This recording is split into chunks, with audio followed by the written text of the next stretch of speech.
Instead of getting answers about Emu or the Void Century from Vegapunk's message, we got a new mystery. This world will sink into the sea. We already had a few hints before this revelation, such as the sea levels rising after Emu destroyed the Leloucha kingdom. But did you know that the first time Oda foreshadowed this topic was 15 years ago? In chapter 431, we saw Iceberg and Frankie discussing the sinking island. Before I delve into the real meaning behind Vegapunk's message, let's quickly review this chapter. It picks up where the last one ended, with Mars in shock after seeing Vegapunk's large head in a tank. I mentioned this exact thing in my previous video. Most likely, as a character, Vegapunk has died, but his knowledge remains in this large jar, so someone may use it in the future. Mars destroys the Haishin Denden Mushi, but it's a fake one. Vegapunk had deceived the Five Elders again. The Gorosei started to panic because they don't know what Vegapunk is going to reveal. All they know is that Vegapunk wanted revenge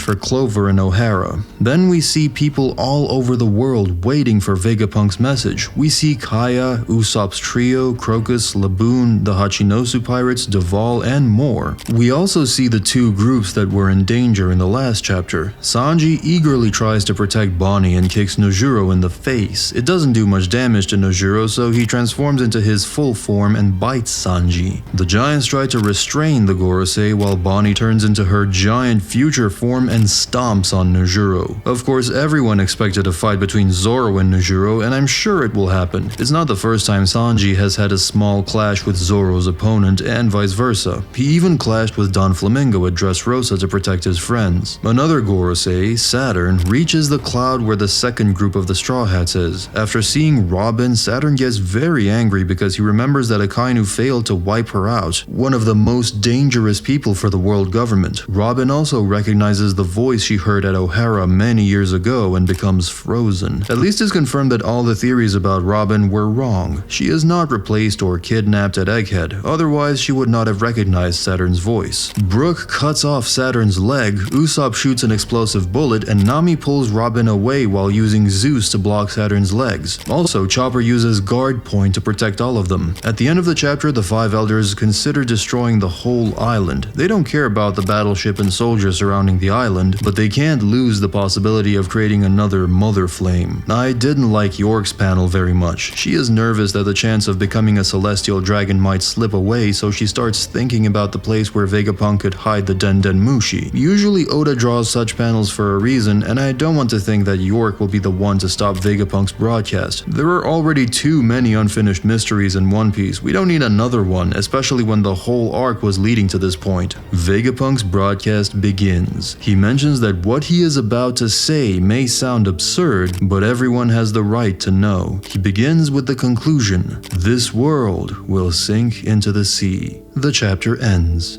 In this chapter, we also get a very interesting color spread. Robin is playing chess, and all the chess pieces on the chessboard are the rest of the Straw Hat crew. Pawns are 7 choppers, and they are wearing knight's armor. We don't know why Oda chose Chopper as a pawn, but they remind me of automatons a lot. For those who don't know, the story of the ancient automatons is that they were created by the ancient inhabitants of the moon. They are a type of robot first seen in NL's cover story, deactivated in the ruins of an ancient city on Fairy Earth. I wonder if Oda wanted to say something with this detail. The rooks are Frankie and Jinbei, knights are Zoro and Sanji, and bishops are Brook and Usopp. Nami is the queen. She is sitting on a throne with a crown on her head. Another hint about Nami being a princess. I am sure you have seen theories about Nami being a princess or the queen of one of the 20 ancient countries. Some even say that she is a descendant of Emu and her surname is Nerona. We don't know the truth yet, but I believe this color spread is another bit of foreshadowing by Oda, and in the end, the theory about Nami being a princess will come true. Let's go back to Vegapunk's words. Beside the confirmation of the sea rising, there is much foreshadowing for how the world government has been doing this for a long time now. Most likely, Eni's lobby was the last island before the Leloucha kingdom when Emu used the Mother Flame. At the time, the water covered Water 7 and they had to build higher. It seems ancient kingdoms like Water 7 and Wano had to build upwards and hide their ancient weapons and history to protect themselves. Or even Noah's Ark in Fishman Island, another ancient reference to flooding. No wonder the government has made the Red Line their home as they sink the rest of the world. Since Imu is intent on sinking islands and raising waters globally, as the latest chapter confirms, the link to reversing his name to Umi, meaning water in Japanese, becomes even more relevant. The flooding in One Piece becomes more and more possible since this idea was mentioned a few times in One Piece, for example during the Water 7 arc and Fishman Island.